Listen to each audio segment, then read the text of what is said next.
Comme vous voyez devant nous là, il y a les mangroves qui sont ici. Mais ici, on n'abat pas les mangroves, on ne fait pas des braises ici. Ici, réellement, on respecte les mangroves. Ici, il y a beaucoup de pêcheurs. Ils savent que si on coupe les mangroves, il n'y aura plus de poissons ici. Parce que c'est dans les mangroves, là où les poissons se multiplient.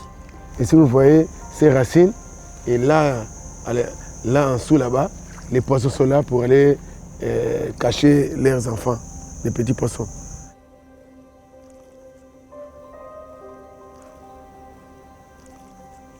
Vous savez, dans toute agglomération, il y a des chefs coutumiers, il y a des chefs du village, des chefs des secteurs. Donc, depuis leurs ancêtres, ils respectent les milliers. Parce qu'ils savent que non, si nous allons abattre tous les animaux, et nos enfants ne vont plus rien voir. Et si on va couper les mangroves, c'est nous-mêmes qui vont risquer de ne pas voir encore les poissons. Et c'est pourquoi ils luttent contre ça.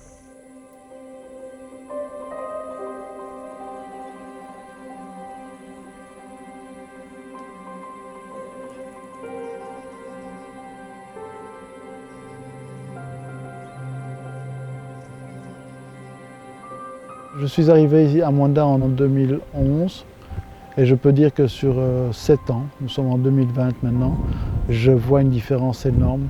Les plages commencent à disparaître. À certains endroits, nous avons abandonné certaines plages où nous faisions nos campagnes de récolte d'œufs de tortues marines. Mais nous avons abandonné ces plages parce que les tortues ne viennent plus, il n'y a plus d'espace pour pondre, le sable est tout le temps en permanence inondé par les marées.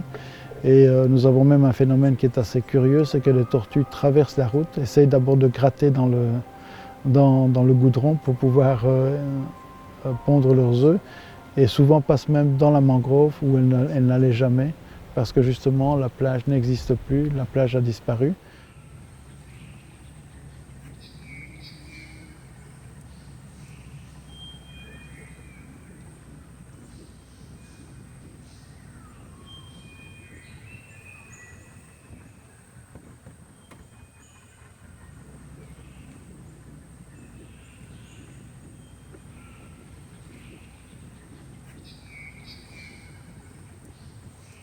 Normalement, selon la création de la réserve, selon les principes de l'ICCN, la population ne peut pas rester dans cette zone-là, il n'y a pas d'activité.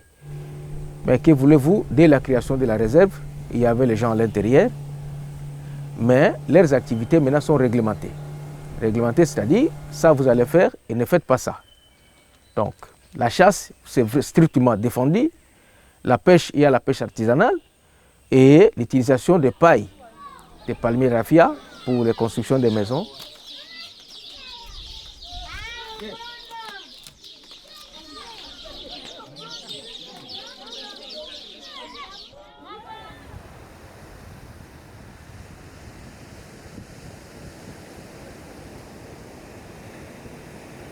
Ils sont en train de détruire la zone B du parc parce que les tortues viennent pondre les œufs à l'océan.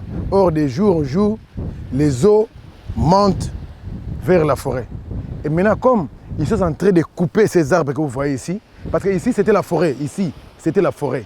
Et maintenant, comme on a coupé les arbres, maintenant l'océan commence à monter. Mais il commence maintenant à construire des murs comme ça. Mais les tortues vont pondre où? C'est ça les problèmes que nous avons pour le moment. Parce qu'un jour, les tortues ne vont plus pondre parce qu'on a fait des murs ici. C'est ça. Maintenant, nous avons les problèmes dans les années à venir. Je ne sais pas où est-ce que les tortues vont commencer à pondre les œufs. Donc, qu'ils cessent de faire des bêtises pareilles. Nous sommes maintenant en difficulté. Aïe, aïe, aïe, aïe, maman nangai, maman nangai, maman nangai. Problème, hein? Bazoba oyo penza, bazoba zoba, batoy. Bazoba zoba penza.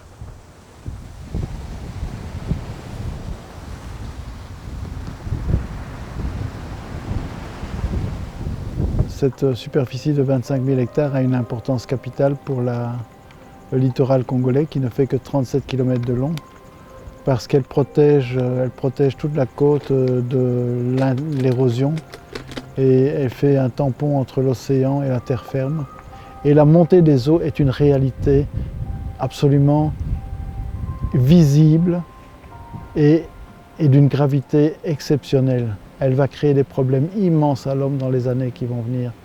Et ne pas prendre conscience qu'il faut vraiment faire quelque chose pour préserver ce milieu fragile, ce littoral, cette végétation et préserver cette mangrove, ce sera une catastrophe dans les années qui vont venir. Et on ne pourra pas réparer les dégâts que l'océan va faire. La végétation peut être un rempart, mais les constructions humaines souvent sont inadaptées, inadéquates et finissent par s'écrouler.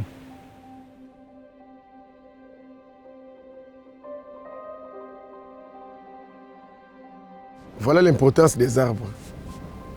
Si l'eau vient, et les arbres font amortir les eaux. Voilà maintenant ici. Ce sont ces arbres qui amortissent l'eau. Et après avoir coupé les arbres, il n'y aura plus rien. Et quand l'eau vient, et l'eau monte jusqu'à détruire toute la forêt. Les sables étaient jusqu'ici. Mais petit à petit, l'eau commence à évacuer les sables et maintenant l'arbre est là.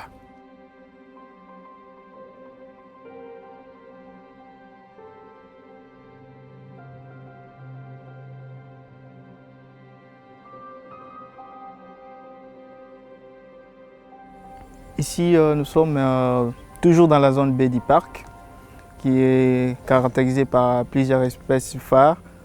Deux déjà, parce qu'il y a une partie on a la mangrove, il y a une partie qui est la partie plage, qui a les tortues marines. Et ici, tout au long de la zone baie, il y a 2 ou 3, 4 rivières qui se jettent à l'océan. Et voilà, il y a beaucoup d'oiseaux qui se trouvent tout au long de cette rivière. C'est-à-dire que c'est riche aussi en biodiversité. C'est une partie que nous devons protéger. Et voilà la raison pour laquelle que les parcs marins de mangrove, c'est un site Ramsar. Parce qu'il y a les zones humides qui regorgent beaucoup d'espèces d'oiseaux. Et nous avons l'obligation de protéger, de veiller sur cette partie du parc. C'est pourquoi nous contrôlons tout au long de cette zone. Nous devons aussi surveiller. Parce que ça regorge une diversité biologique. Si le gouvernement a utilisé 3 espèces-là, les mangroves, les lamantins et les tortues marines, parce que ce sont des espèces qui sont en voie de disparition. La loi est là, nous appliquons la loi et petit à petit, la pression diminue. Voilà. Et donc si les mesures ne sont pas prises dans les prochains mois, mais vraiment dans les prochains mois et très rapidement, le parc est vraiment en très grand danger. En très grand danger parce que cette population fait une pression de tous les côtés. Elle dévaste donc les réserves halieutiques. Elle dévaste cette mangrove qui est une nurserie pour tous les poissons et qui est donc également un vivier où les poissons viennent se reproduire. Et elle tue des lamantins, elle tue des animaux par braconnage, etc. Donc nous faisons vraiment face à une pression anthropique extrêmement importante.